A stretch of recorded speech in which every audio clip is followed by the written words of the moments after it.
String data டைப்பை use பண்ணி sequence of கேரக்டர்ஸை வந்து நம்ம ஸ்டோர் பண்ண முடியும். அந்த ஸ்ட்ரிங்ஸில் வேறு என்னென்ன டிஃப்ரெண்ட் ஆப்ரேஷன்ஸ் இருக்குது அப்படின்னு சொல்லி நான் வந்து இப்போ பார்க்கலாம். ஸோ ஜஸ்ட்டு நேம் கொடுத்துட்டு நேமில் வந்து ஜஸ்ட் கோடர் அப்படின்னு சொல்லி வேல்யூ அசைன் பண்ணிக்கிறேன். அண்ட் இந்த நேம் வந்து பிரிண்ட் பண்ணலாம். இப்போ நம்ம இங்கே பிரிண்ட் பண்ணோம்னா ஜஸ்ட் சிம்பிள் கோடர்னு சொல்லி நமக்கு பிரிண்ட் ஆகும். ஓகே, இப்போ நம்ம இங்கே நேம் அந்த ஸ்ட்ரிங்க்கு பக்கத்தில் டாட் இருந்தால் அதோட சப்போர்ட்டட் ஆப்ரேஷன்ஸ்லாம் நமக்கு வந்து லிஸ்ட் ஆகும். ஸோ ஃபஸ்ட்டு வந்து இப்போ நம்ம லென்த் அப்படின்னு பார்த்தோம்னா நேமுங்கிற வேரியபிளில் இருக்க total number of letters characters எத்தனை இருக்குது அப்படின்னு சொல்லி நமக்கு பிரிண்ட் ஆகும்.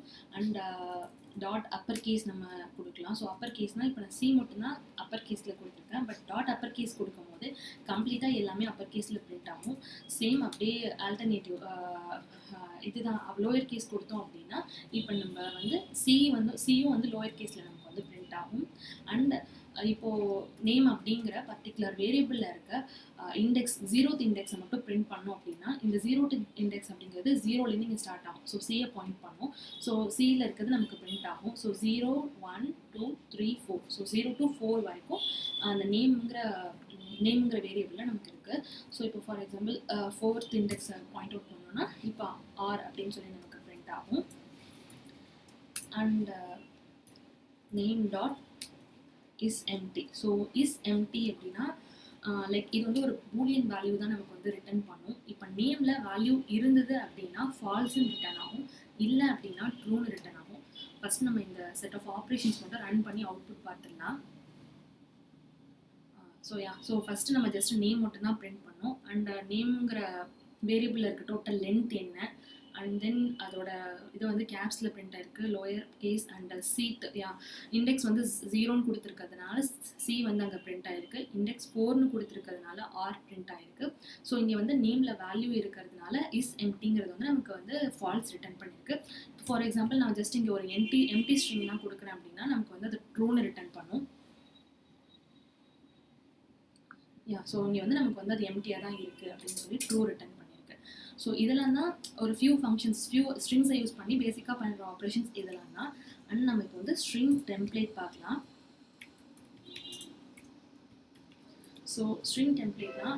ஃபார் எக்ஸாம்பிள் இப்போ வந்து எனக்கு இந்த நேமும் அண்ட் இன்னொரு வேரியபிள் நான் க்ரியேட் பண்ணுறேன். இன்ட்டில் க்ரியேட் பண்ணிக்கிறேன் age. So age equal to 20. So இப்போ எனக்கு இந்த நேமும் இந்த ஏஜும் வந்து ஒரே பிரிண்டில் வந்து ஒரே லைனில் வந்து பிரிண்ட் பண்ணும். ஸோ ப்ரீவியஸாக நம்ம லைக் ஜாவா அதுலனா நம்ம எப்படி பிரிண்ட் பண்ணியிருப்போம்னா நேம் ப்ரீவியஸ் ஃபார்மேட் வந்து கன்கார்டினேட் பண்ணுறதுக்கு ப்ளஸ் யூஸ் பண்ணி லைக் நேம் அண்ட் ஏஜுக்கு நடுவில் 2 வேரியபிளுக்கு நடுவில் ஸ்பேஸ் வேணும்னா நம்ம ஸ்பேஸ் கொடுத்துட்டு and again concatenation operator and ஏஜ்னு நம்ம பிரிண்ட் பண்ணுவோம். ஸோ இந்த மாதிரி இந்த ஃபார்மேட்டில் நம்மளால் வந்து ஒரே லைனில் வந்து 2 வேரியபிளை பிரிண்ட் பண்ண முடியும். பட் இது வந்து ஓல்டு ஃபார்மேட். ஸோ நியூவாக நம்ம எப்படி பண்ணலாம்னா ஜஸ்ட் டாலர் சிம்பிள் வித்தின் அந்த அண்ட் டபுள் கோட்ஸ்குள்ளே டாலர் சிம்பிள் போட்டு நம்மளால் டைரெக்டாக வேரியபிள் நேமே அக்சஸ் பண்ண முடியும். So name and dollar again age. So எந்த டேட்டா டைப்பாக இருந்தாலும் ஓகே, நம்மளால் நம்ம பிரிண்ட் பண்ணோம் அப்படின்னா ஜஸ்ட் டாலர் சிம்பிளை யூஸ் பண்ணி நம்ம டேரெக்டாக வந்து அந்த வேரியபிள் அசைன் பண்ணிக்கலாம், கெட் பண்ணிக்கலாம். இப்போ நான் வந்து இந்த வேரியபிள் நேம் அப்படிங்கிறதுக்கு முன்னாடி ஜஸ்ட் ஒரு ஸ்ட்ரிங் ஹார்ட் கோட் பண்ணி ஜஸ்ட் வந்து நான் நேம் அப்படின்னு சொல்லி பிரிண்ட் பண்ணுறேன். அண்ட் எனக்கு நேமுக்கு பக்கத்தில் கமா வரணும் அண்ட் ஏஜ்னு சொல்லி நான் பிரிண்ட் பண்ணுறேன். ஸோ இது எப்படி நமக்கு பிரிண்ட் ஆகும்னா எல்லாமே வந்து கம்ப்ளீட்டாக ஒரே லைனில் இந்த டெக்ஸ்ட்டாக வந்து நமக்கு பிரிண்ட் ஆகிடும். ஸோ இந்த மாதிரி தான் நமக்கு வந்து பிரிண்ட் ஆகும். ஸோ இதுதான் ஸ்ட்ரிங் டெம்ப்ளேட். அண்ட் வந்து ஒரு பர்டிகுலர் வேரியபிளில் வந்து எப்படி வந்து மல்டிபிள் ஸ்ட்ரிங்ஸை ஸ்டோர் பண்ணுறது அப்படின்னு சொல்லி நம்ம பார்ப்போம். ஓகே, இப்போ வந்து வேர்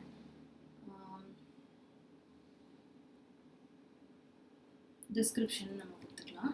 டிஸ்கிரிப்ஷன் ஈக்குவல் டு இப்போது ஒரே ஒரு ஸ்ட்ரிங்ஸை மட்டும் நம்ம ஒரே ஒரு ஸ்ட்ரிங்கை மட்டும் ஸ்டோர் பண்ணுறதுக்கு சிங்கிள் டபுள் கோட் இந்த மாதிரி யூஸ் பண்ணுவோம்.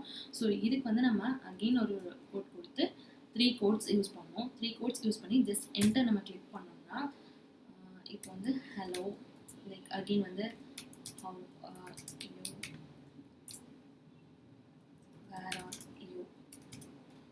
ஸோ நம்மளால வந்து இதை நெக்ஸ்ட் லைனில் வந்து பிரிண்ட் பண்ணிக்க முடியும், ஷோ பண்ண முடியும். இப்போ நான் இதை பிரிண்ட் பண்ணி காட்டுறேன். டிஸ்கிரிப்ஷன் இதை ரன் பண்ணோம் அப்படின்னா பார்த்தீங்கன்னா மல்டிபிள் ஸ்ட்ரிங்ஸ் வந்து ஒரே வேரியபிளை நம்மளால் ஸ்டோர் பண்ணி அதை வந்து நெக்ஸ்ட் லைனில் வந்து பிரிண்ட் பண்ண முடியும். ஸோ இப்போ வந்து எனக்கு வந்து இப்போ என்ன பண்ணணும்னா ஃபஸ்ட்டு இந்த ஹலோக்கு பக்கத்தில் ஒரு நேம் வரணும்.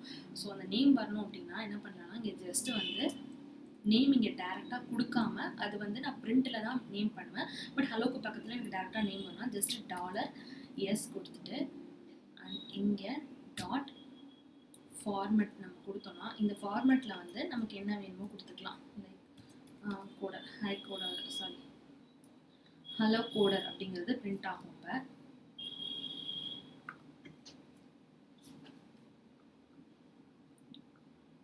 ஸோ இங்கே பார்த்தீங்கன்னா hello coder how are you and where are you. So even நம்மளால் இங்கே வந்து இங்கே ஸ்பேஸ் கொடுத்து எனக்கு கொஞ்சம் ஸ்பேஸாக வரணும் அப்படின்னா அதுவும் நம்மளால் கொடுக்க முடியும்.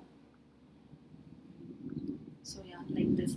ஸோ இந்த மாதிரி தான் ஒரு மல்டிபிள் ஸ்ட்ரிங்ஸை வந்து ஸ்டோர் பண்ணுறதுக்கான ஃபார்மேட் வந்து இதுதான்.